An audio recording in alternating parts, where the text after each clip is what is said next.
And the theme of this legislative session is cuts, budget cuts for this fiscal year and potential cuts for next year. It may be that not every state agency will have their budgets cut next year, like K through 12 schools, but that also means other areas will probably face deeper cuts, like higher education, specifically the state's four-year schools. I talked to the president of Idaho State University about what these cuts mean for not just ISU's future, but the future of the whole state.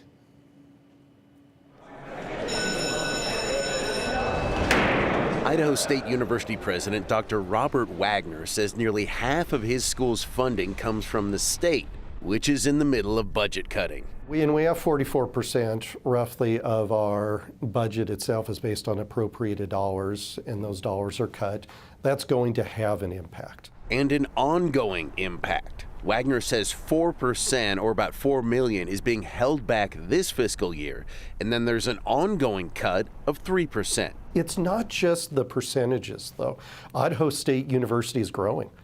Our enrollment's growing. In spite of the cuts, one number that's going up is enrollment. This last fall, Idaho State grew by more than 6%, the fourth straight year of enrollment growth. It means more student fees coming into the university, but Wagner is contending with the same thing we all are: inflation. But with that growth comes expense. And so you factor the percentage cuts with inflation and growth. And for us at Idaho State, that $3 to $4 million cut turned into an $8 million cut when you factored in all of the expenses associated with inflation. To try to keep costs down, Wagner says the College of Arts and Letters and the College of Education will combine this summer.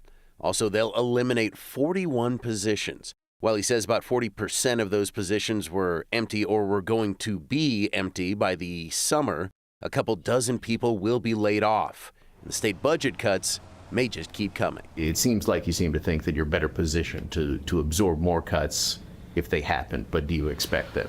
So I don't know if I'd say we're in a better position to absorb more cuts, because the cuts are still going to hurt. They're going to impact us, and they could result in future job loss. And that's not something that we want to do. We love our Bengal community, and we'll absorb.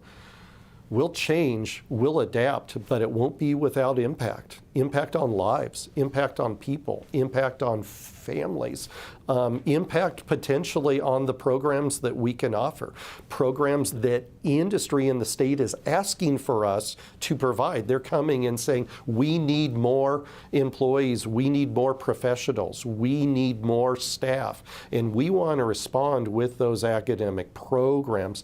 We need the budget to be able to do that. The message that I'm saying and I'm giving is invest in us. That return is there. That return is proven. It's proven through economic development, through impact on workforce.